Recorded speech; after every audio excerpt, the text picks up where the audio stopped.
unfortunate souls. Because, we all have shadows and light. And that's, oh man, my oldest and I, we've talked about it a fair amount of times. Like, pirates like to think of me as the villain. I'm really not the villain. I'm not really the hero either, but like, we're thinking about like who each person would be if they were a villain, and I would likely be Ursula.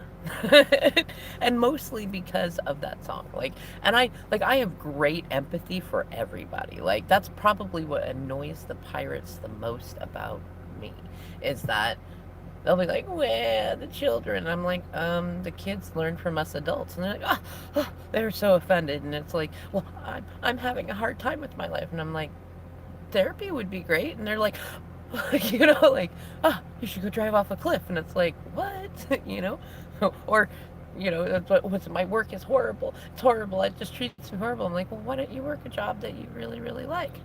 Oh, it's like, what? What? you know, like, but then I get to that place to where like I have total empathy for people like the first 2 to 3 times. But like if it goes like complaint, and then I'm like, here's an option, and then you're like mad or have a complaint, and then I'm like, here's another option, and then you're like mad and complaining, and then here's another option, and then you're like mad and complaining, or then you disappear because you don't like that I have solutions, not more things to complain about because I don't live in that vibration anymore. Then like anybody who gets in there is kind of like at that level, it's like, you poor unfortunate soul in pain, in need. This one's longing to be thinner, that one wants to get the girl, and do I help them? Not anymore. Like, oh my gosh. I mean, not, no. I mean, I'm wickedly divine feminine. If you want to reach out to me, I help people every day. Email, phone call, sessions, tarot readings, astrology, cleaning up farms. I do a lot of stuff. So, like, I am here to help. It's just, I have an agreement with my spirit team that it will bring people towards me that are in alignment and ready to ascend out of their unfortunate challenges and not sit in them. And that's largely a me thing because I prefer to work with people who are ready. You know what I mean? Rather than like trying to fight with people or have a bunch of people that like come back and forth because they're not really ready, and then be mad at me and act like my stuff ain't efficient. Like, no, mine's fine. May not be the way that works best for everyone, but it's there. Anyways, today is day 3 of Mercury retrograde in Gemini/Taurus, which is a very Geminian thing in the first place. I'm actually kind of laughing at a lot of Geminian energy coming in. Like, Gemini energy, when it's in its evolved energy, is so much fun. Like, so much fun. Actually, really like people. I'm gonna say I don't tend to get along as well with people who are Gemini suns or Gemini moons. I have a few really good friends who are Gemini suns, and I've had some really pleasant interactions with Gemini suns. But I think because my mother's a Gemini sun, and primary karmic between my DM and I, and the biggest pirate of the seas. No, she's not even that. I can't even give her that. That's kind of what sucks. It's like the thing in Hook where he sees Pan when he's an adult and has forgotten who he is, and like, this is my great and worthy opponent. Shmee, it can't be. It's more like that. But in any case, I love Gemini risings. Like, Gemini risings are fun. Like, they're very, very much fun.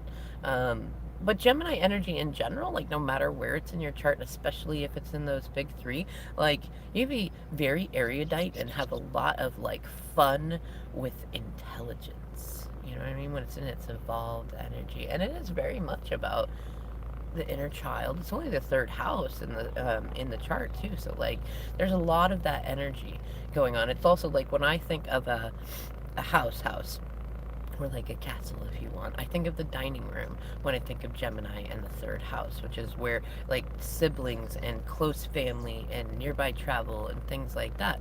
And it's right before the fourth house, which would be the kitchen, which brings in dinner. You know what I mean? And right after the second house with Taurus, it is all about the house and the structure itself and the things that we hide in the closet, but like the material stuff, you know? So they come in and they help Gemini do its thing. Gemini helps them do their thing. It's really nice, you know? And we also see some of the shadow of Gemini, which one of my least favorite shadows about, I'm going to say unevolved Gemini energy is the hypocrite energy. Especially with a lot of them, like they will demand certain things for themselves that they would never give you. You know what I mean? No, only they deserve that. You know what I mean? But here's the thing: it's not just a Gemini energy. It's within all of us. Even I have had that energy, and like that's something that was a shadow that I wanted to go and work on, and I did. Also, like rumors, gossip, things like that. Using intelligence to manipulate people or hurt people, or using a lack of intelligence to manipulate and hurt people. I think that's my favorite. I know a few Geminis that like to pretend that they're stupid. And I'm like, I I know enough about astrology that any Gemini, I don't care what the rest of their chart looks like. And you know what? Maybe they have really invested in this stupidity thing and they couldn't win like what I'm going to say, like a Nobel Prize contest or pass and then, have a high score in intelligence. But that does not mean they are stupid. And I've yet to meet a Gemini who's genuinely stupid. Most of them are very intelligent. If nothing else, they're very intelligent for the group of people that they're usually around. There's always going to be people who are smarter than us or do things like that. I'm a Capricorn. I'm just saying, like, with all people, there's people who are smarter than us, more talented than us, more resources than us. Same thing with people who are less than. That doesn't really actually mean a better than or a less than thing. But I just mean in that general sense of like Gemini energy, I have yet to really meet, like to have ever, of the three kinds of Geminis there are, have met a stupid Gemini. They are very erudite and intelligent, even in unevolved energy. In fact, I would say largely that's often the problem is that when they get into unevolved energy and they get into like enmeshments and entanglements, which are very well known for, it's usually because they're using their smartness to do those things. And it's like, man, if you just, I want to use a phrase that my Gemini mother used to use, if you put as much time and attention into doing the things you need to do as you do the things you shouldn't be doing, you would be successful by now. Which is a horrible thing to say to an ADHD kid, but it is what it is. So, yes, Mercury and Gemini energy. Mercury loves being in Gemini, and I am feeling that right now. Like, when I can pick up the flow on that, and what was it? Come on and move with the music, hey, hey, hey, hey. Like, it feels like that sort of energy. And also, Bonnie Raitt, let's give them something to talk about. How about love? I can't I'm not even trying. I'm not warmed up, and that run that she does, I'm not great at it. I can pull it off if I've warmed up and stuff, but I'm not in that space. But no, there's been a flowingness, especially of tech stuff. There's been flowingness, movement of things when I work on like transportation type things, and things have been going well at work. Still working on negotiations of the housing thing. So for those of you that come in and love watching my vids and stuff, thank you for your positive prayers in terms of that working out. And I'm kind of enjoying the I'm going to say I'm grateful for the return of some of the more shadowy bits of Mercury and Gemini stuff, because it's like in the past it would have been in a space of like upending me emotionally, and there's still a few things it's like, oh, don't you dare tell me that, don't you fucking tell me that. But I did a lot of work on myself and I gave it extra oomph 8 months ago, and I got myself to a place where I can be great mama to my children, to where I can focus on the things I need to focus on. I do not have like the extra BS going on. And even if something happens to my DM, I'm okay. I will be okay. You know, I'm not saying I'll be thrilled or happy. I'll be like, or be like woohoo, but like I'll be okay. Which is, for those of you that are maybe new to this, that's a big step for me. I mean, yeah, long story. Anyways, but there's a lot of things that are going on that are highly amusing, and they have to do with that kind of reversed retrograded Gemini Mercury energy. Stuff to do with privacy and siblings and step siblings and aunts and uncles and things that you would put in third house, right? Gemini's house, and even some amount of law and legal stuff and some amount of like we're coming into in the countdown of 21 months that I started. Um, well, I don't know when I started the 21 in October, I think. We're coming into the 11th month, which is Justice card, right? And every time that we get Justice card energy going on with things, karma, good and bad, you know what I mean? We all get a little bit of both. Whatever we put out into the universe is what we get back, right? Um, and what I'm finding that I'm really appreciating too is that like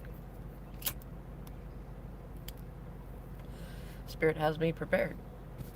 Like I've not been perfect. I've definitely had some more shadowy karma that I have gotten into myself, not deeply, not nothing to the degree of what it might have been in the past when I was not conscious of all this stuff, when I was not metacognitive, right?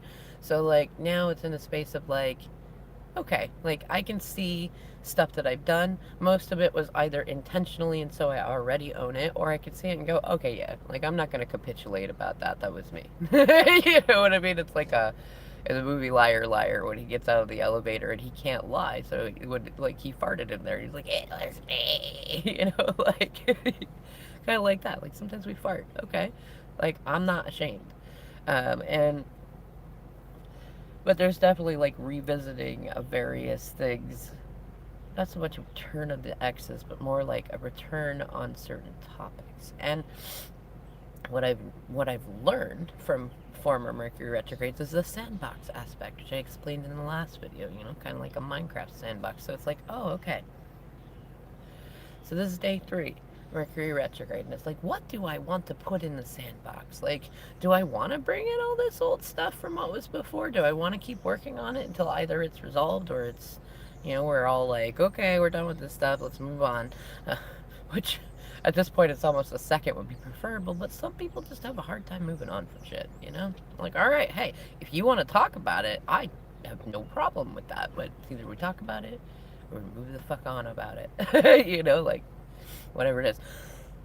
But that's also some of my favorite, like, Gemini energy, like the contradiction. Like, typically they want you to move on and grow up and apologize and get over it and deal with your issues, kind of thing, but they do not seem to have an easy time doing that themselves.